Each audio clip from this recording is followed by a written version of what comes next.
ఓం పార్థాయ ప్రతిబోధితాం భగవతా నారాయణేన స్వయం వ్యాసేన గ్రథితాం పురాణమునినా మధ్యే మహాభారతం అద్వైతామృతవర్షిణీం భగవతీం అష్టాదశాధ్యాయనీం అంబ త్వామనుసందధామి భగవద్గీతే భవద్వేషిణీం. గీతాబంధువులకు నమస్కారము. యజ్ఞకర్మలు చేస్తే దేవతలు మనకు ఇష్టభోగాలు ప్రసాదిస్తారు. అలా ప్రసాదించిన వాటిని తిరిగి దేవతలకు సమర్పించకుండా అనుభవించు వాళ్ళు దొంగలవుతారు. కేవలం వాళ్ళ కొరకే వండుక తింటే వాళ్ళు పాపాన్ని భుజించినట్టే అవుతారు, వాళ్ళు పాపహారులు అవుతారు అంటున్నాడు భగవానుడు. తర్వాత ప్రతి మనిషి తెలిసో తెలియకో కొన్ని పాపాలు చేస్తాడు. వాటిని పంచమహాపాతకాలు అని చెప్పుకున్నాం కదా. వాటిని తొలగించుకోవడానికి పంచమహాయజ్ఞాలు చేయాలి. అవేంటివి? దేవయజ్ఞము, పితృయజ్ఞము, ఋషియజ్ఞము, మనుష్యయజ్ఞం, భూతయజ్ఞం. ఈ 5 యజ్ఞాలు చేస్తే మనం చేసినటువంటి పంచమహాపాతకాల నుంచి దూరం అవుతాము అని చెప్పడం. ఇది మనం గత ఎపిసోడ్లో కొంచెం విస్తారంగా చెప్పుకున్నాం. ఇప్పుడు 14, 15 శ్లోకాల గురించి చెప్పుకోబోతున్నాం. అన్నాద్భవంతి భూతాని పర్జన్యాదన్న సంభవః యజ్ఞాద్భవతి పర్జన్యో యజ్ఞకర్మ సముద్భవః. తర్వాత 15వ శ్లోకం. కర్మ బ్రహ్మోద్భవం విద్ధి బ్రహ్మాక్షర సముద్భవం తస్మాత్ సర్వగతం బ్రహ్మ నిత్యం యజ్ఞే ప్రతిష్ఠితం. అన్నముతో ప్రాణులన్నీయు పుడుతున్నవి కుంతి నందన. అన్నముతో ప్రాణులన్నీయు పుడుతున్నవి కుంతి నందన.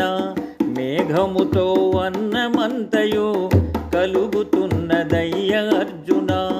మేఘముతో అన్నమంతయు కలుగుతున్నదయ్య అర్జున. ఈ మేఘము యజ్ఞము వలన రూపుదాల్చుతున్నదర్జున. ఈ మేఘము యజ్ఞము వలన రూపుదాల్చుతున్నదర్జున. యజ్ఞములు కర్మ వల్లనే సాధ్యమవుతూ ఉన్నవర్జున.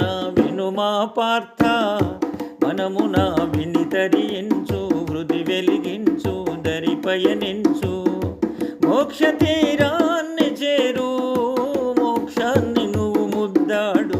వినుమా పార్థ మనమున వినితరించు, వృద్ధి వెలిగించు. ఈ కర్మలు వేదము వలన కలుగుతున్నవయ్య అర్జున. ఈ కర్మలు వేదము వలన కలుగుతున్నవయ్య అర్జున. పరబ్రహ్మ నిశ్వాసములే వేదములకు జన్మస్థానము. పరబ్రహ్మ నిశ్వాసములే వేదములకు జన్మస్థానము. సర్వగతము అయిన బ్రహ్మము యజ్ఞమందు స్థిరము అర్జున. వినుమా పార్థ మనమున వినితరించు, వృద్ధి వెలిగించు, దరి పయనించు, మోక్ష తీరాన్ని చేరు, మోక్షాన్ని నువ్వు ముద్దాడు. వినుమా పార్థ మనమున వినితరించు, వృద్ధి వెలిగించు, దరి పయనించు.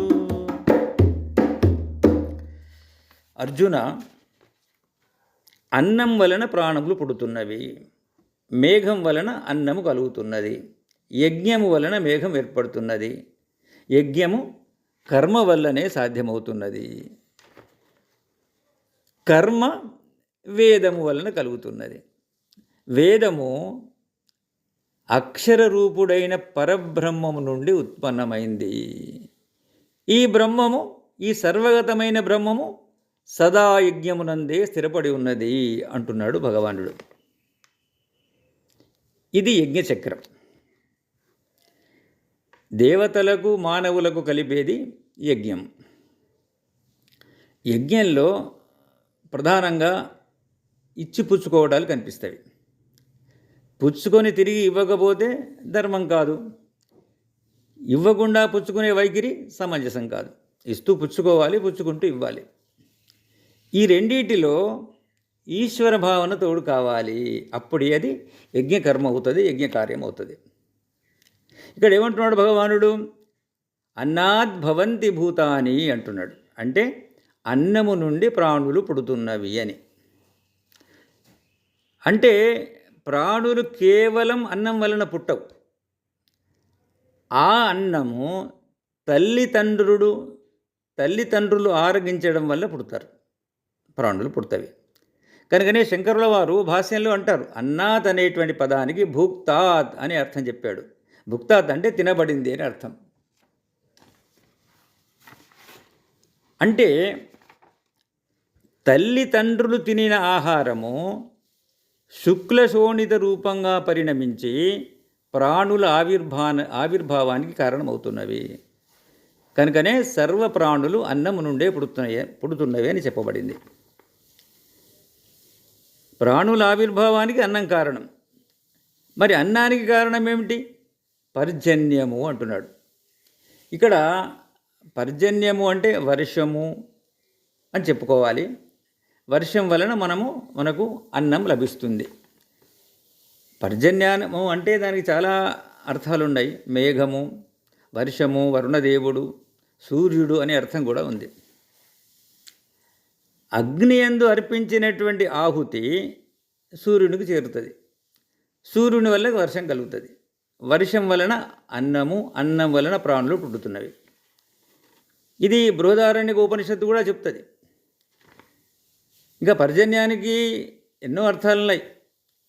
అవన్నీ కూడా పరమేశ్వరునికి వేరుగా లేవు.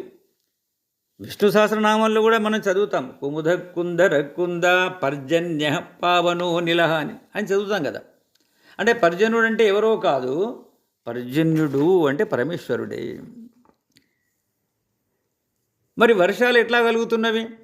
యజ్ఞాత్ భవతి పర్జన్య. యజ్ఞము వల్ల వర్షము కలుగుతుంది.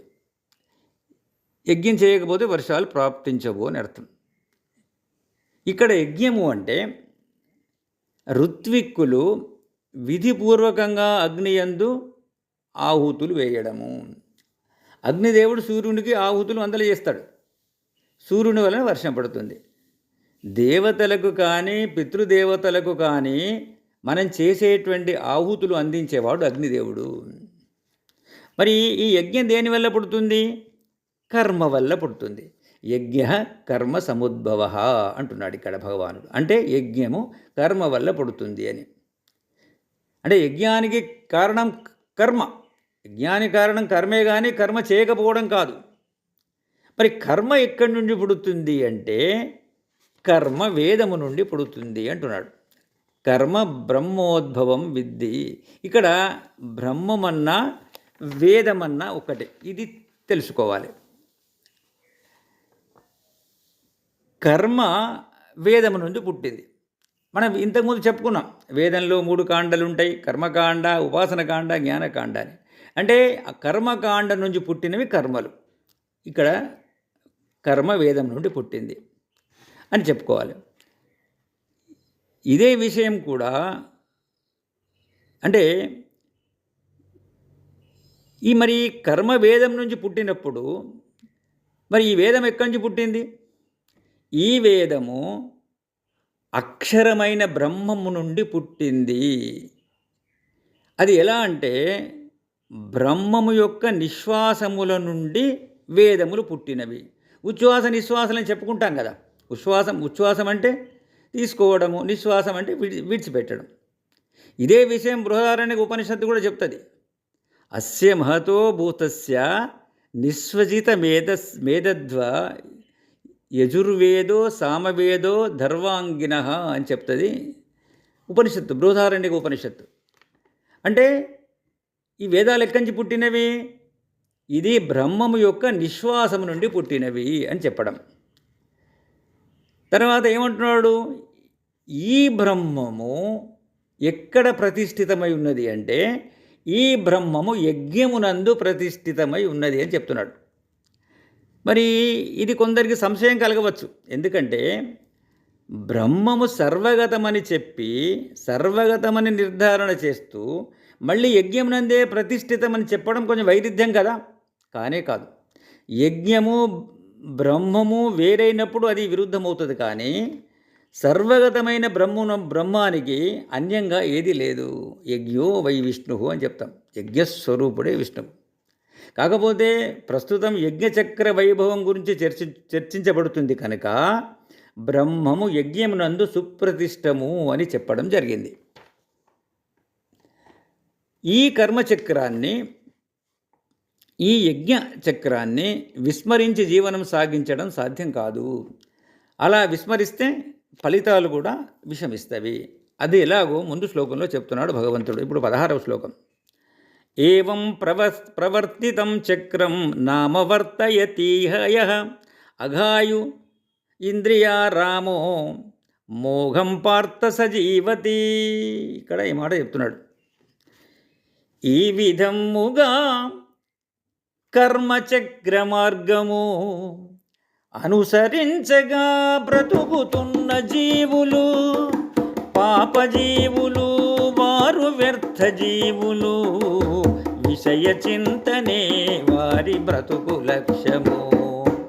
ఈ విధముగా కర్మచక్ర మార్గము అనుసరించగా బ్రతుకుతున్న జీవులు పాపజీవులు, వారు వ్యర్థ జీవులు. విషయ చింతనే వారి బ్రతుకు లక్ష్యము.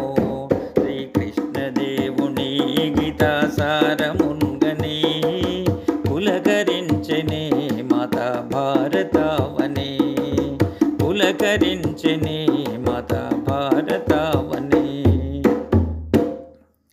అర్జున, ఆ విధంగా తిరుగుతున్నటువంటి కర్మచక్రాన్ని అనుసరించి ప్రవర్తించని వాడు పాపజీవనం గడుపుతున్నాడు. అతడు ఇంద్రియలోలుడై వ్యర్థజీవిగా బ్రతుకుతున్నాడు అంటున్నాడు భగవానుడు ఈ శ్లోకం లోపల. ఇది విశ్వచక్రం. ఇది విశిష్టంగా తిరుగుతుంది. ధర్మమునే ప్రధానంగా చేసుకొని తిరుగుతుంది ఈ చక్రం. కనుక దీనిని ధర్మచక్రం. ఈ చక్రం త్యాగ నిరతితో చరిస్తుంది కనుక ఇది యజ్ఞచక్రం. యజ్ఞం అంటే త్యాగం అని చెప్పుకున్నాం కదా. ఈ చక్రం ఈశ్వరాజ్ఞ చేత తిరుగుతుంది. ఏవం ఈశ్వరేణ జగచ్చక్రం ప్రవర్తితం. ప్రతి క్షణం ఈ చక్ర భ్రమణంలో కొత్తవి ఎన్నెన్నో గోచరిస్తుంటాయి, ఎన్నెన్నో కనిపిస్తుంటాయి. ఋతువులు కదిలిపోతవి, కాలాలు కదిలిపోతాయి, చెట్లు వికసిస్తవి, ఆకులు రాలుతాయి. ఒకవైపు ప్రసూతి గృహాలు విరివిరివిగా జీవులను పంపుతుంటే మరోవైపు శ్మశాన వాటికలు విచ్చలవిడిగా పట్టుకుపోతుంటాయి. ఈ చక్రం ఒక నియతితో నడుస్తుంది. నియతికి భిన్నంగా చరించడం దోషము. నియతి రూపంలో ఉన్నది ఎవరు? ధర్మమే నియతి రూపంలో ఉన్నది. ధర్మ రూపంలో ఉన్నది దైవమే. ధర్మచక్రాన్ని తిప్పేది దైవమే. అందుకే ఆయనను ఏమంటారు? చక్రపాణి, చక్రధారి అంటారు. అంటే చక్రము ధరించినవాడు, చక్రము చేతి యందు కలిగినవాడు అని అర్థం. ఈ ధర్మచక్రానికి విరుద్ధంగా ప్రవర్తిస్తే, అలా ప్రవర్తించిన వాడు దైవానికి ప్రతికూలంగా చరించడమే అవుతాడు. నువ్వు, నేను, మనము అందరం ఈ కాలచక్రంలోనే ఉన్నాము, నియతిలోనే ఉన్నాము. ఈ నియతిలో సాగేటువంటి ఈ యజ్ఞచక్రంలో మన కర్తవ్యాన్ని నిర్వహిస్తూ పోవాలి. మనము విశ్వమంత గొప్ప వ్యక్తులుగా కనిపించకపోవచ్చు, కానీ వ్యక్తి విశ్వంలో ఉండదగినటువంటి వాడే, ఉండవలసిన వాడే కాబట్టే ఉన్నాడు. కాకపోతే ఎందుకుంటాడు? ఉన్నాడు అంటే చేయగలిగింది ఉన్నది కనుకనే వాడు ఈ చక్రంలో ఉన్నాడు. కనుక చేయవలసింది చేయాలి. చేయవలసింది చేయని వాడు ఏం చేస్తాడు? చేయకూడనిది చేస్తాడు. అంటే అధర్మ కార్యక్రమాలు చేస్తాడు. అదే పాపం. అది ఎంతవరకు చేస్తాడు? అది చేయడానికి అలవాటు పడినవాడు బ్రతికినంతకాలం చేస్తాడు. అతన్ని ఇక్కడ ఏమంటున్నాడు? అఘాయుహు అంటున్నాడు భగవానుడు. అఘము అంటే పాపము, ఆయువు అంటే జీవనం, అఘాయుహు అంటే పాప జీవనుడు అని అర్థం ఇక్కడ. ఇతడు ధర్మచక్రంలో ఇముడడు. మరి ఎక్కడ చరిస్తాడు ఇతను? ఇంద్రియ సుడిగండంలో పరిభ్రమిస్తూ ఉంటాడు. అందుకే ఇతన్ని ఏమంటున్నాడు భగవానుడు? ఇంద్రియారాముడు అంటున్నాడు. ఇంద్రియాలతో, ఇంద్రియ విషయాలతో రమించేవాడు ఇంద్రియారాముడే అవుతాడు అని చెప్పడం ఇక్కడ. ఏ పూల పూజించినా పూలల్ని నీవే కదా, ఏ పూల పూజించినా పూలల్ని నీవే కదా, ఏ పూల పూజించినా అందాల మందారమును చూచిన గోవిందని రూప మగుపించెరా, అందాల మందారమును చూచిన గోవిందని రూప మగుపించెరా, ఏ లీల సేవిల్తురా మాధవా, ఏ పూల పూజించినా పూలల్ని నీవే కదా, ఏ పూల పూజించినా.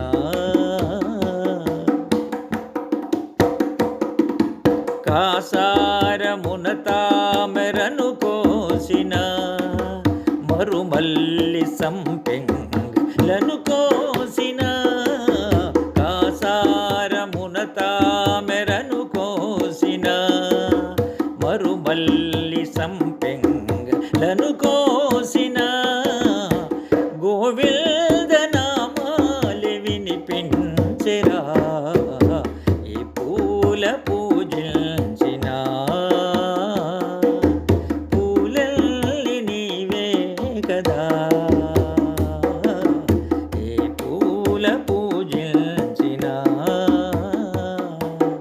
లోకాలపతి అయిన ఓ శ్రీపతి, ఇహమైన పరమైన నీవే గతి, లోకాలపతి అయిన ఓ శ్రీపతి, ఇహమైన పరమైన నీవే గతి, నీ పాదములే మాకు శరణాగతి, ఈ పూల పూజించినా పూలల్ని నీవే కదా, ఏ పూల పూజించినా. స్వస్తి.